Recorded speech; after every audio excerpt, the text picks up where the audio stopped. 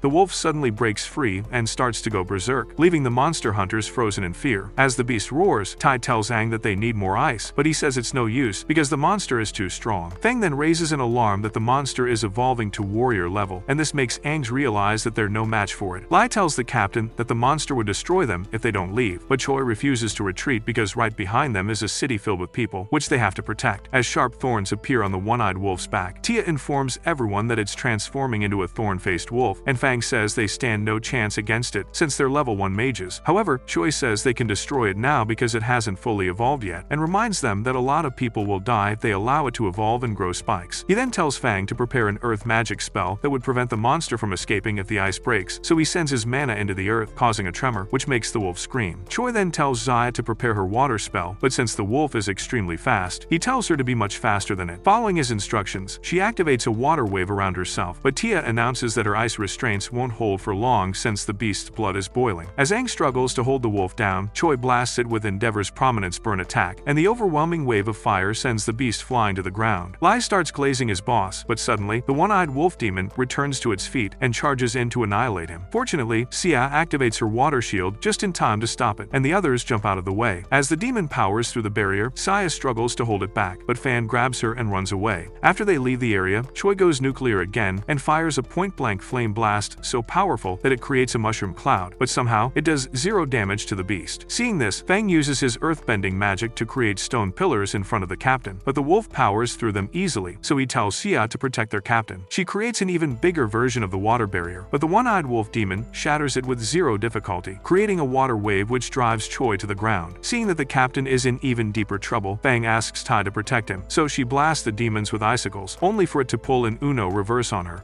Then activates an ice spell that freezes the wolf's leg, but the demon breaks through it easily and launches the ice directly at the captain. With Choi now injured, his party members start fearing for his life, but Lightning Boy intervenes by blasting the wolf with a powerful spell called Thunderstorm. While Fan holds the monster down, the others carry their injured captain out of the area, but suddenly, the wolf evolves again and starts resisting Fan's lightning. As the wolf approaches him, the others tell him to run since he's no match for it, but Fan locks in because he wants to prove to himself that he's more powerful than it. The rest of the party breaks down and starts planning their escape, but Choi reminds them that running would only cause the deaths of thousands of people. He gives an Erwin Smith speech, calling them cowards for trying to leave instead of sacrificing themselves, and joins his boy, Fan, in holding the beast back using a powerful flame spell. Seeing this, the others finally grow their marbles back, as they decide to join the fight once again. As the beast draws closer to Fan, he starts panicking, but suddenly, a large water wave appears and pushes the demon back. Sia instantly recognizes the attack as a mid-level water magic spell named Tsunami, and the Giga Chad responsible for the attack tells Fan to leave the rest to him. He then charges towards the monster and creates a massive tornado, which blows the demon high up into the sky and dumps it on the ground. As the overpowered mage, Yang, aura farms in front of its unconscious body, Fan asks if it's really dead, and after he confirms that it is, Fan's Loach pendant absorbs its spirit. He then starts glazing Yang for being able to defeat the monster that his entire party combined couldn't, but Yang says Fan will become even more powerful than him very soon because mid-level lightning magic beats that of water and fire. When they rejoin the others, Tai asks if they should send the alarm since there has been an unusual influx of monsters in the city lately, but Yang says the alarm will only cause panic to the people and suggests enlisting more people to the patrol team instead. He then points out that he was impressed by Fan's performance, but when they tell him that he's only a recruit, his jaw drops to the floor, causing them to laugh at him. Later that evening, Fan tries sneaking away from the city, but Min finds him and hugs him while thanking him for saving her grandmother. Soon after, Fan is observing his Loach pendant, and when it finally evolves, he gets excited because he's now close to reaching level 3 magic. At dawn, he hands Sin some money to buy her favorite K-pop album, and when she asks where he got the money, he tells her all about his part-time job. She then reveals that she's awakened a healing talent, but this confuses him because he thought beginners could only awaken element magic, and anything more complicated than that is for mages of higher levels. She then offers to help him in the future during one of his dangerous missions, but he claims he won't need it because he's too overpowered to get hurt, which makes her sad. The next morning, Fan is chilling in a grass field with Xiao, and when he asks him which magic college he plans to apply for, Xiao says he doesn't know just yet and advises him to focus on himself first since his duel with the arrogant punk is fast approaching. He then mentions that Yoon has invited Justin Bieber and all the other celebrities in town to watch their duel, which is scheduled on the day of Angie's coming-of-age ceremony because he wants to make the event as big as the Super Bowl. Fan then claims that Yoon wants Aang to beat him in front of the whole city to prove that he can't compare to his son. However, their conversation is interrupted when Milk Mommy Yu Wei shows up and tells him that the principal sent for him, but Fan seizes the opportunity to ask if he can visit her that night to practice fire magic and maybe film some Brazzers movies together. Soon after, Fan arrives at the principal's office, where Zhu asks him why he thinks Yoon is making the duel between him and Aang a huge event, and he replies that it's because Aang has a coming-of-age ceremony that day and many important people are invited for the banquet. However, Zhu says that's only one reason and reveals that the duel also involves the Sacred Spring. Fan says he's never heard of the Sacred Spring before, but in reality, he knows all about the Sacred Spring, especially since he joined the fight against the wolf demon that absorbed its power, and he secretly wants to train there to progress to a mid-level mage. The principal explains that the Sacred Spring has existed for 1,000 years and mages who train there drastically increase their powers, but it's very rare and its powers are diminishing over time. The city has a convention that permits access to only one top mage each year, and Zhu tells Fan that the school will definitely recommend him. However, he informs him that Aang has distinguished himself among the local clans from others of the same age, and that's when Fen realizes that the grand prize of their duel is the golden opportunity to visit the spring. Sheng then informs him that Yun intends to slay 3 birds with 1 stone. The first is for Aang to prove that he's the Gojo Satoru of their world by showcasing his talent in front of the entire city. The second is to teach Fan a lesson for his disrespect, and the third is for Aang to gain access to the spring. Hearing this, Fan wonders why they're doing so much plotting when he's obviously going to defeat them, but Sheng tells him that Aang has an advantage because he has better training facilities facilities, magic armor and magic weapons than him. However, Zhu tells Fan to do his best and show the guests his incredible abilities so their school can finally earn some recognition, but Fan is disappointed that they don't have much faith in him. On the eve of Aang's coming-of-age ceremony, Yun meets with Ning in their mansion and explains that the ceremony should be for her, but he feels Bo City is too small to celebrate her in, and since he raised Aang by himself, he wants him to become her loyal assistant. When she asks why he's holding the duel in public, he deflects with a question of his own, asking if she's worried about Aang or the brat that her family hates. He then brings up the fact that Fan is known as the most powerful student in Sky High, and tells her that a duel between him and Aang can never be a small event, since Aang is the most promising mage of their clan. As he walks to the window, he brings up how Fan insulted him, and claims he'll never show him mercy for it. He starts yapping about how Aang is going to put Fan in his place, since he has all the top facilities to train with, but Ning can't stand his blabbing, so she walks away. That evening, Fan sits on his special spot, watching the entire city from above while drinking a can of Prime, but his quiet time doesn't last for long, as Ning suddenly arrives and sits beside him. When she asks why he's there, he says he's just receiving some fresh air, and starts admiring the large stage her father, Yun, prepared for the duel. However, she tells him not to take part in the duel, claiming that Aang won't show him any mercy, and advises him to leave Bo City. She then explains that Aang obeys her dad's every word like a lapdog, because he raised him at a very young age, and she predicts that he'll use his Damien expansion in the duel the next day, but Fan says he'll defeat him despite that. He tries to change the subject by asking if she's a mid-level mage, but Ning warns him once again to leave the city, because Aang plans to beat him up so badly that he'll be unable to take their exam. However, Fan says he'll fight because her dad is a bully, and when he asks if she hates him, she nods in disagreement. Fan then tells her all the admirable qualities of his dad, and says it was very painful watching him get beaten up and bullied by her father. While flexing his flame magic, he claims that he'll never run away to prove that his dad was not a fool. The next day, Fang, Xia and Li arrive at the Mu Manor, where Tai welcomes them. When Fan tries to greet them without the disguise, Tai verbally abuses him, and that's when he realizes that they can't recognize him without his mask. As he walks away, the others say he seems familiar, so Tai tells them that he was there the day they fought the wolf, and introduces him as the #1 student of Sky Academy. Elsewhere, Fan is stuffing his face with all the banquet's food when Zhao shows up and asks him to join his hunting crew again, but Fan declines his offer. Just then, his friends from school arrive and inform him that his dad is among the guests, but he smiles because he wants his dad to see him win. Some minutes later, Choi arrives and heads to the section of the stands where the other important guests are seated. In the arena, Aang walks confidently towards Fan, and Sheng tells Zhu that he's carrying at least 3 magical gears. Yin stands up and thanks the guests for attending his son's coming-of-age ceremony, and promises them that Aang will show them the results of his years of practice. Hearing this, Min is offended that he didn't mention Fan's name, and she rants about how he isn't taking her man-crush seriously at all, but haters #1 and 2, Bai and Chen, laugh while telling her that Fan is just there to be a punching bag. Back at the arena, the 2 warriors, both wearing smug smiles on their faces, shake hands, but Aang suddenly freezes Fan's hand, so Walmart Zuko counters by applying flames to his arms as well. The arrogant Ice Prince promises Fan that he'll beat him so badly that he'll be bedridden for 3 months, but Fan says he should worry about himself because he's about to be humbled in front of his family. Afterwards, they walk 5 paces away from each other, and Yun officially announces the start of the duel. Without wasting any time, Mr. Sub-Zero Aura unleashes his creeping ice technique, which creates some ice torrents on the battlefield, but Fen counters by creating a flame barrier on the ground. Seeing this, Zhu is amazed that Fen was able to melt level 2 ice magic with a fire burst attack, and Yu Wei explains that Fen was only able to pull it off because he's fearless. Meanwhile, Fen announces that it's his turn to attack and blasts him with a fire burst cremation spell, and Aang leaps like a Super Mario brother to evade the attack, but it still follows him into the air, so he activates his magic shoes, which allow him to zoom out of the way. Fen is surprised that the Ice Boy is suddenly using a Shinigami's flash step technique, but he starts spamming flame attacks at him, which Aang dodges one by one. In the stands, Sheng identifies these special boots as Earth Elemental Magic Shoes, which allow the user to move fast over the earth. As Aang zooms around the battlefield, Fan tries to roast him with a wide-range cremation attack, but he simply flies over him. Seeing this, Zhao acknowledges that Fan's magic attacks have great accuracy, but points out that Aang's shoes have allowed him to avoid them. After finally landing on the grind, Aang tells Fan that his pathetic level 2 fire can't hurt him, and activates an ultra-powerful ice magic spell, which freezes the entire area. This surprises all the students in the stands, and Bai reveals that he's currently using a level 3 magic known as Creeping Ice Storm, but admits that he's also surprised. At the elite's corner, Fang is stunned that Aang has mastered Ice Storm in only 1 year, and Zhao proudly tells him that ice magic that powerful can freeze a one-eyed demon in a very short space of time before admitting that Fan is in danger. However, Fan activates his fire barrier once again, but Aang laughs at him, claiming his candle flame can't withstand his ice storm, and he intensifies the spell so much that it cancels Fan's barrier. As Fan struggles to get back up, Zhu tells Yoon to end the duel so that Fan can't last much longer, but the slimy scumbag says they can't end the duel until they have a winner. However, in his mind, he wanted Fan to suffer deeply for insulting assaulting him. In the arena, Fan tries to gather up some flames, but they're blown out easily. Realizing that he'll be frozen to death in a few minutes, he tries desperately to summon 7 stars around his stardust this time. When he gets to the 4th star, he remembers that it always shatters on the 5th one, but he swears that he'll get it right this time, and truly, he controls the 5th star, allowing him to create a huge wave of flames around his body. This shocks everyone in the crowd, apart from Zhao, who bet all his life savings on Fan to win. Fan tells Aang that he's not the only one who's reached level 3 magic, and then fires a supercharged version of his fire burst at his opponent. Aang says it can't hit him, but as he tries to jolt away, Fan enhances the flames with a firestorm spell, creating a more intense wave of flames that catches up to Aang and blasts him. Everyone's jaws drop to the floor, especially Yu Wei, who can't believe her boy toy can now use level 3 magic, but Yun still sits calmly and watches on. As Aang lies on the ground, the crowd thinks he's been injured, but he gets back up and takes off his cloak to reveal the shiny magic armor he's wearing. Seeing this, everyone concludes that the battle is over and accuses the mustache fraud of cheating for his son, but he claims he wouldn't have objected if Fan wore armor of his own. Zhao gets up and tells Fan to give up because his flames can't penetrate Aang's fireproof armor, no matter how hard he tries. Aang agrees with this and tells him to give up as well, but during his trash talk, he mentions that Fan's dad is a poor driver, and this angers him. He has a flashback of his dad, saying he believes in him, and this motivates him to finally unleash his lightning powers. Everyone can't believe that Fan has 2 talents, and the monster hunters finally realize that he's their masked teammate. As Aang tries to process what he's seeing, Fan reveals that he's a level 3 thunder user as well, and launches his ultimate lightning dragon attack, which destroys Aang's armor and lays him flat on the ground. The entire arena goes silent. No one can believe that they just witnessed someone use 2 elements for the first time, but eventually, the students start cheering that their glorious king has defeated the arrogant noble. As Aang struggles back to his feet, Fan declares himself the winner of their duel. That brings us to the end of the video. Will Yun finally apologize to Fan's dad? Let us know in the comments below. And if you want more anime recaps like these, subscribe to the channel and watch this video on screen.